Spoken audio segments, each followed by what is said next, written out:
चाहे वो गृहिणी के रूप में आवे, चाहे वो कोई नहीं तो कथा में बैठे हैं तो बगल में बैठा वाला व्यक्ति श्रोता है, कथा में ही मिले हैं, लेकिन उसके प्रति भी वो सहज एक संबंध जैसा अनुभव होता है, तो हम सहज कह उठते हैं कि हमारा कहीं पूर्व का संबंध तो नहीं। तो ठाकुर जी के प्रति भी जब आपका यह स्नेह प्रेम बढ़ता है ना, तो वहां भी इस बात को लागू कीजिए। आप कोई तो थे ठाकुर जी के समय पर।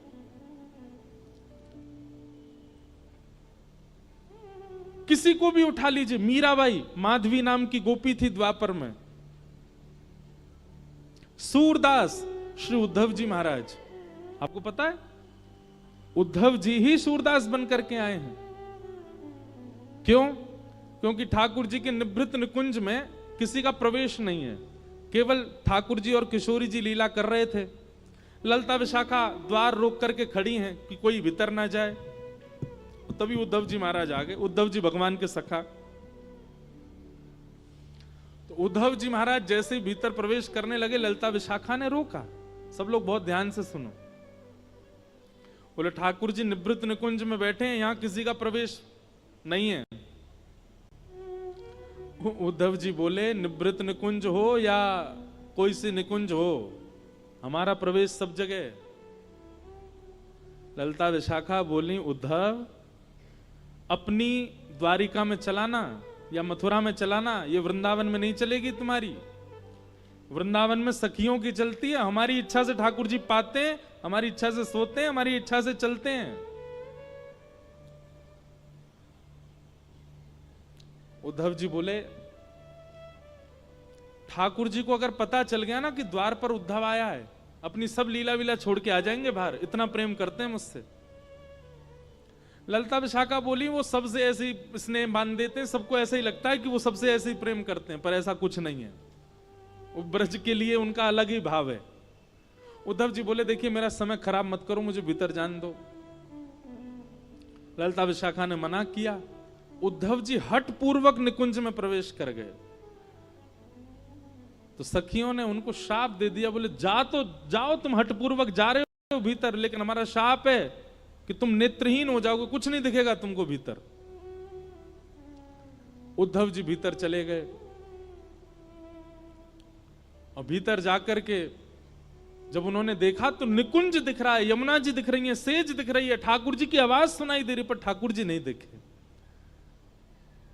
तो उद्धव जी महाराज ठाकुर जी क्या, मुझे आप दिख क्यों नहीं रहे हो?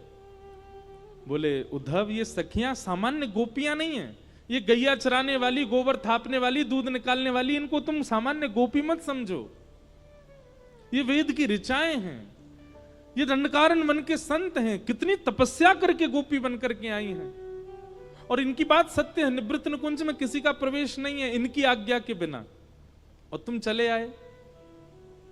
ठाकुर जी मैं तो देखे ही नहीं पा रहा। बोले कोई बात नहीं, अब इसका लाभ कलयुग में तुमको जीवों को देना है, तुम ही सूरदास बन के आओगे।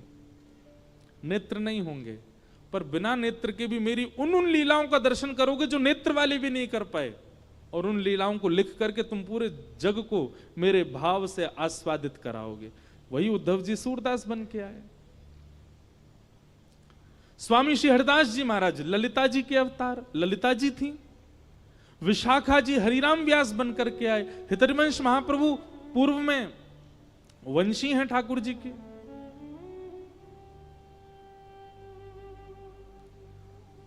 कोई भी ऐसा नहीं है ठाकुर जी के आसपास या ठाकुर जी से प्रीति करने वाला जिसका पूर्व संबंध ना हो। और यह आज भी लागू है ये बात, चाहे मैं हूं चाहे आप हो। हां हम इतने समीप के नहीं रहे होंगे, पर हां कभी तो ठाकुर जी को देखा होगा या कुछ ना कुछ संबंध तो हमारा रहा होगा, तभी इस जन्म में हमको ठाकुर जी प्रिय लग रहे हैं। कैसे कैसे ऐसे लोगों को मैं जानता हूं जो कभी वृंदावन नहीं गए, जिन्होंने कभी कथा नहीं सुनी, पर एक बार केवल कोई संकीर्तन सुन लिया या कोई कीर्तन सुन लिया या कोई भजन सुन लिया, नेत्र सजल हो गए, अब मन शांत हो गया, ना बोलने की इच्छा होती है ना किसी से मिलने की, अब बस मन में यही भाव उत्पन्न होता है कि हम चलें वृंदावन, जाएं वृंदावन। वृंदावन आधुनिक स्थान नहीं है, वृंदावन पर्यटन स्थान नहीं है, वहां पर्यटकों के लिए कुछ भी नहीं है, पर फिर भी भीड़ देखो आप, पर्यटक स्थलों पर इतनी नहीं होती होगी जितनी वृंदावन में होती है। सब भाव से जाते हैं। इसका मतलब क्या है? ठाकुर जी से कोई तो संबंध है।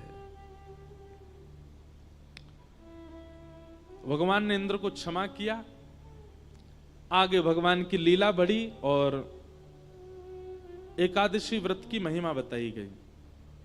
कितने लोग एकादशी करते हैं? सच्चे वाले बताओ। सच्चे वाले हैं सब, बहुत अच्छी बात। 3 निष्ठाएं पालन किया कीजिए। कृष्ण भक्त, सबसे पहले तुलसी निष्ठा, तुलसी धारण करो। दूसरी नाम निष्ठा, नाम जप में प्रवीण हो जाओ। और तीसरा एकादशी निष्ठा। ये 3 निष्ठा प्रधान। तुलसी धारण करने वाले ध्यान रखना, फिर कुछ भी ऐसा पाना नहीं जो तुलसी धारण करने के बाद अपवित्र हो। आप फिर कुछ भी ऐसा खा पी नहीं सकते, इसलिए तुलसी निष्ठा में थोड़ा ध्यान रखिएगा। दूसरी बात, एकादशी निष्ठा और नाम निष्ठा। एक बात बहुत ध्यान से सुनिएगा।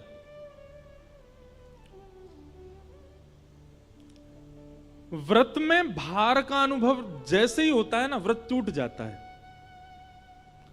आप व्रत करते समय अगर मन में ये विचार करते हैं, आज तो एकादशी है, द्वादशी में इतना पा लिया कि भूखे ही नहीं लगे अगले दिन, ऐसा व्रत नहीं।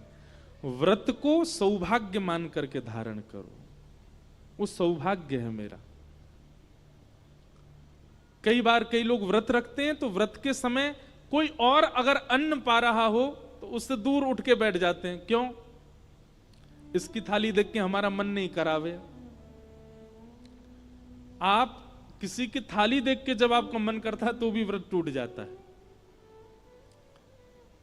एकादशी के प्रति ऐसी भावना होनी चाहिए कि वो आपका सौभाग्य है। आप उसको राजी राजी खुशी होकर के उत्सव मना करके एकादशी करते हैं।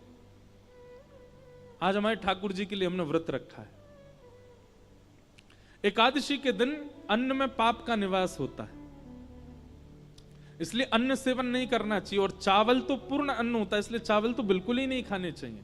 वृद्ध लोग, बालक और बीमारों को छूट है, लेकिन वह भी केवल रोटी पाएं, चावल नहीं पाएं। दूसरी बात, एकादशी यदि आप रखते हैं और एकादशी के दिन कोई धाम का प्रसाद लेकर के आपके घर आ जाता है,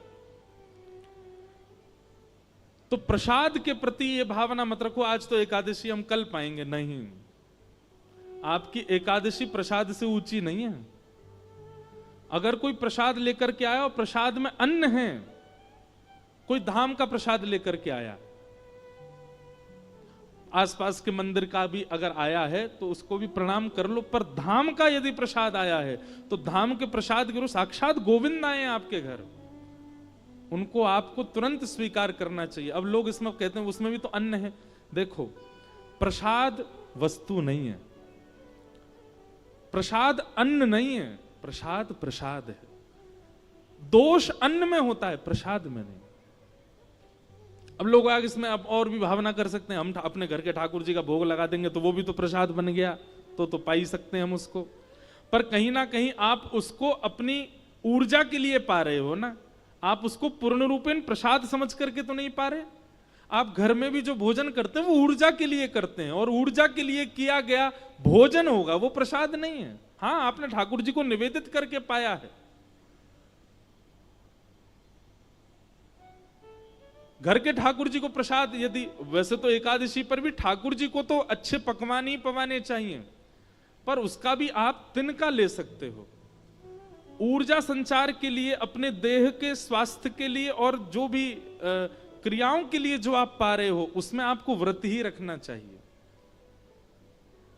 एकादशी व्रत भगवत प्राप्ति का एक बहुत श्रेष्ठ साधन है, उसको करना चाहिए। तत्पश्चात अब आगे रास पंचाध्याय प्रारंभ हो रहा है। सब लोग बिल्कुल अब सावधानी से बैठो। श्रीमद् भागवत का प्राण धन श्री रास, जो अभी निकल करके गई शरद पूर्णिमा, वही प्रसंग है, पर हम ज्यादा विस्तार ना करके उसको भी सूक्ष्म में ही कहेंगे। भगवान पिता रात्रि शरदोत्फुल्ल मल्लिका विक्षरन्तुं मनश्चक्रे योगमायामुपाश्रित।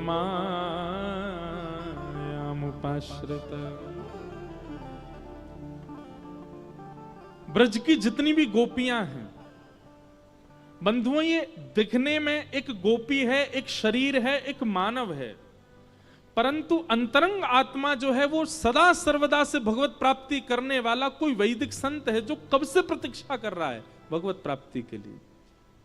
सतयुग, त्रेता, द्वापर, 3 युग जिन्होंने भगवत प्राप्ति के लिए व्यतीत कर दिए तप में, ठाकुर जी ने कृपा करके द्वापर में उनको गोपी बना करके प्रकट किया ताकि उनको ठाकुर जी वह सुख दे सकें जो 3 युगों में उन्होंने तप करके नहीं भोगा है।